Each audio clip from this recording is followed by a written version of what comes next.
Pizza software ကိုမြန်မာ file လှလှလေးတွေဘယ်လိုထည့်ရမလဲဆိုတော့ဒီနေ့ view မှာပြောပြပေးသွားမယ်။ Pizza software ဆိုတာကတော့ cover design တွေ photo design တွေကျွန်တော်တို့ဒီ thumbnail ဆွဲတာတွေပြီးကျွန်တော်တို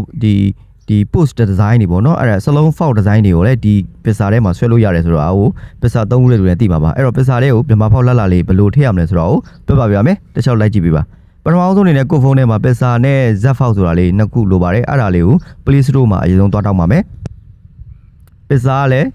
free ပေးပါတယ်။ Z file ကလည်း free ပေးပါတယ်အဲ့တော့ Z file လေးရသလို I file လည်းရပါတယ်အခုဒီမှာကျွန်တော်ရှာပြတာတော့ I file ပေါ့နော် I file လည်းထည့်လို့ရရင်เนาะဒါကျွန်တော်ပြတာကျွန်တော် I file တော့မတောင်းဘူးကျွန်တော် Z file နဲ့သုံးမယ်ဆိုတော့ Z file နဲ့လည်းတွားပြီးတောင်းပြီးတော့သုံးလို့ရတယ်ပေါ့နော်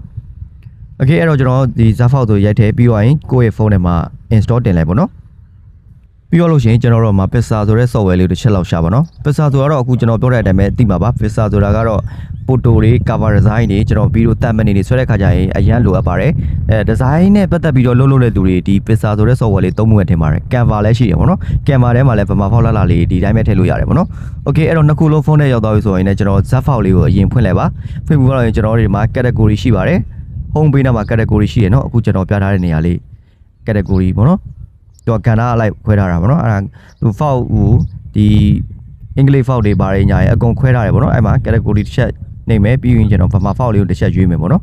အဲ့တော့ဗမာ file မှာကိုကြိုက်တဲ့ file လေးကို download ဆွဲထားလိုက်ပေါ့နော် file တွေကတော့အများကြီးပဲအခုလိုပေါ်နေတာ line မကောင်းသေးလို့နော် line ကောင်းသွားလို့ရှိရင်အကုန်လုံးပေါ်ပါလိမ့်မယ်အဲ့တော့ကျွန်တော်တစ်ချက်ပြပေးမယ်နော်ကိုလိုချင်တဲ့ file လေးကိုတစ်ချက်နှိပ်မယ်နှိပ်ပြီးတော့လို့ရှိရင်အဲ့မှာ download ဆိုတဲ့ခလုတ်ကိုနှိပ်မယ်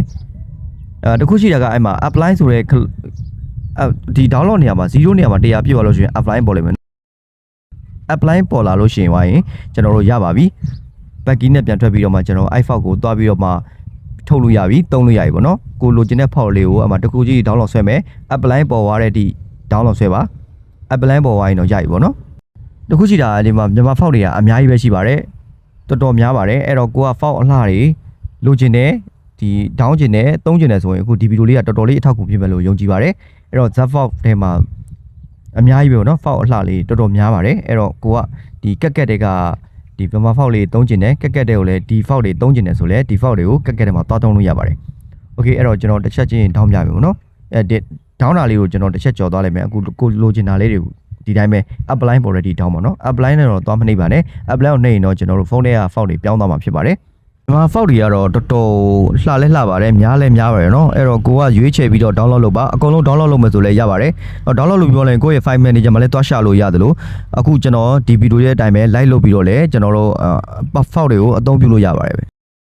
file တွေ download ပြီးသွားပြီဆိုရင်တော့ Pizza ဆိုတဲ့ software လေးကိုတစ်ချက်ဖွင့်မယ်เนาะဖွင့်ပြီးတော့လို့ရှိရင်ကျွန်တော်တို့ကဒီမှာစာလေးတစ်ချက်ရေးမယ်ဆိုတော့ကျွန်တော်စလုံးတွေတွင်းမယ်ကျွန်တော် file တွေတွင်းမယ်ဆိုတော့တစ်ချက်လောက်ကြည့်ပေးပါเนาะ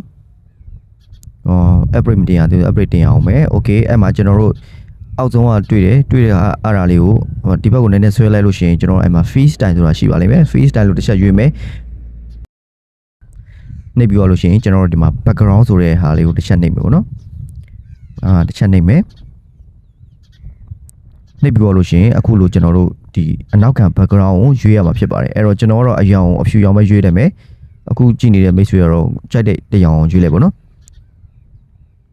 ပြီးရင်ကျွန်တော်အခလုတ်လေးနေမယ်ပြီးရင်ဒီတိုင်းတွေ့ရမှာဖြစ်ပါတယ်အဲ့တော့ကျွန်တော်ကစလုံးလေးရိုက်မယ်ကျွန်တော်စာရိုက်မယ်စလုံးသွင်းမယ်ဆိုတော့ကျွန်တော်ကဒီမှာတက်ဆိုတဲ့ဟာလေးရှက်နှိပ်မယ်ပေါ့နော်ဒါတက်မဟုတ်ဘူးเนาะ sorry THD တက် text ပေါ့နော် THD text ဆိုတာလေးတစ်ချက်ရွေးမယ်ရွေးပြီးတော့လို့ရှိရင်အဲ့မှာကျွန်တော်တစ်ခုခုရိုက်မယ်ပေါ့နော်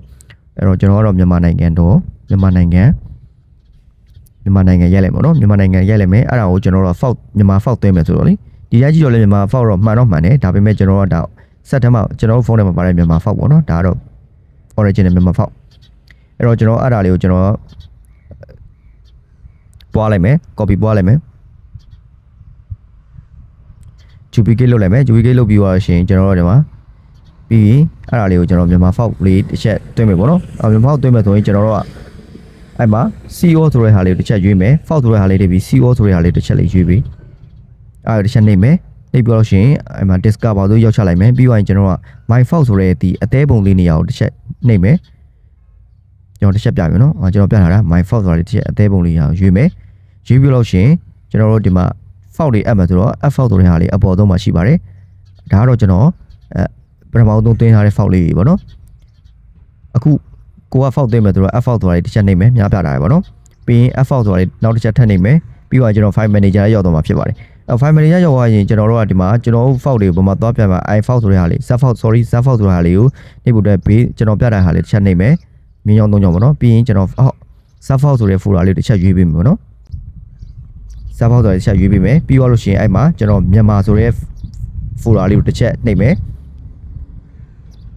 โอเคအဲ့ဒါကျွန်တော်တို့စောစောကကျွန်တော်တို့ sub fault မှာတွားတောင်းထားတဲ့မြန်မာ fault တွေပါအဲ့တော့ fault တစ်ခုကြီးတောင်နှိပ်ပြီးတော့ကျွန်တော်တို့တစ်ချက်စမ်းကြည့်မယ်fault တစ်ခုရောက်ပါပြီတွေ့မြင်တဲ့အတိုင်းပဲเนาะဒီနီလန်းအတိုင်းပဲကျွန်တော်တို့ fault တွေကိုတစ်ခုပြီးတစ်ခုပြောင်းပြီးတော့သုံးလို့ရတယ်တစ်ခုပြီးတစ်ခုထည့်ပြီးသုံးလို့ရတယ်ပေါ့နော်အဲ့တော့ပထမပြောတဲ့နီလန်းအတိုင်းပဲ CO နှိပ်မယ်ပြီးရင် F fault နှိပ်မယ်ပြီးသွားရင်ကျွန်တော်တို့ Z fault ထဲမှာ folder လေးမှာကျွန်တော် fault တစ်ခုကြီးတောင်အခုလိုမျိုးပြောင်းလို့ရပါတယ်တခုပြောချင်ပါတယ်ဘာပြောချင်လဲဆိုတော့ကျွန်တော်တို့ဒီ Z fault ဆိုတဲ့ software လေးကိုဖွင့်ထားမှာပဲ file manager ထဲမှာ Z fault ဆိုတဲ့ folder ပေါ်လာမှာဖြစ်ပါတယ်အဲ့တော့ Z fault folder မပေါ်ဘူးဆိုရင်ကျွန်တော်တို့ Z fault ဆိုတဲ့ဒီ application ကိုဖုန်းထဲမှာဖွင့်ထားလိုက်ဖွင့်ပြီးသွားလို့ရှိရင်ခလဲကလုံးနဲ့ဒီဖုန်း home key နဲ့ထွက်လိုက်ပါတော့ home key နဲ့ထွက်ပြီးသွားလို့ရှိရင်ပြီးသွားရင်ကျွန်တော်တို့ကဒီ Pixar ဆိုတဲ့ software လေးတစ်ချက်ပြန်ဖွင့်လိုက်ပါဖွင့်ပြီးသွားလို့ရှိရင်ကျွန်တော်တို့ဒီ file manager ထဲမှာတစ်ချက်ကျွန်တော် faultအခုလိုပဲသွားပြီးတော့မှ fault တွေပြန်ထုတ်လို့ရမှာဖြစ်ပါတယ်နောက်မှဆိုရင်ကျွန်တော်တို့ကဒီ Pixar ဆိုတဲ့ software ထဲမှာ Z fault ဆိုတဲ့ folder ကိုမတွေ့ရပဲဖြစ်ပါလိမ့်မယ်အဲ့တော့ Z fault ဆိုတဲ့ software လေးကိုဖွင့်ထားဖို့လိုပါတယ်အခုကျွန်တော်ပြထားတဲ့နည်းလမ်းအတိုင်းပဲဒီ Pixar ဆိုတဲ့ဒီ software ထဲမှာ cover design တွေတမ်မနေတွေကျွန်တော် fault design တွေ logo design တွေကိုမြန်မာ fault လေးနဲ့ဒီလိုလှလှပပဆွဲကျင်နေဆိုရင်အခုလိုမျိုးပဲ Z fault တွေကမြန်မာ fault တွေကို download ဆွဲပြီးတော့အခုနည်းလမ်းအတိုင်းပဲမြန်မာ fault လှလှလေးတွေကိုထည့်သွင်းလို့ရပါတယ်အခုပြနေတဲ့အတိုင်းပဲပေါ့နော်fault လှလှလေးတွေရှိတယ်နောက်ထပ် fault လေးအများကြီးရှိပါသေးတယ်ဒါမှကျွန်တော်လောတယ်ဒါလေးကတော့ဒီ fault လေးဒါဒီလိုသုံးလို့ရတယ်ဒီလိုထည့်ရတယ်ဆိုတာကိုပြောပြပေးတာဖြစ်ပါတယ်โอเคဒီဗီဒီယိုလေးတော့ဒီလောက်ပါပဲနောက်ဗီဒီယိုလေးဆက်ပြီးတော့စောင့်ကြည့်ပြီးပါဦးအခုဗီဒီယိုနဲ့ပတ်သက်ပြီးတော့နားမလည်တာရှိအောက်မှာ comment မှတ်ပြီးမေးသွားပေးပါကျွန်တော်ဖြေသွားပေးမှာဖြစ်ပါတယ်အခုကြည့်နေတဲ့သူကရောမြန်မာ fault တွေကိုဘယ်လို link နဲ့သုံးနေလဲဘာ software နဲ့သုံးနေလဲပြီးတော့ဘယ်လို down နေလဲဆိုတာကိုအောက်မှာ comment မှတ်ပြီးတော့မှပြောသွားပေးကြပါ share သွားပေးကြပါအောင်ဗျကျေးဇူးအများကြီးတင်ပါတယ်ဒီဗီဒီယိုကဒီလောက်ပါပဲဗျ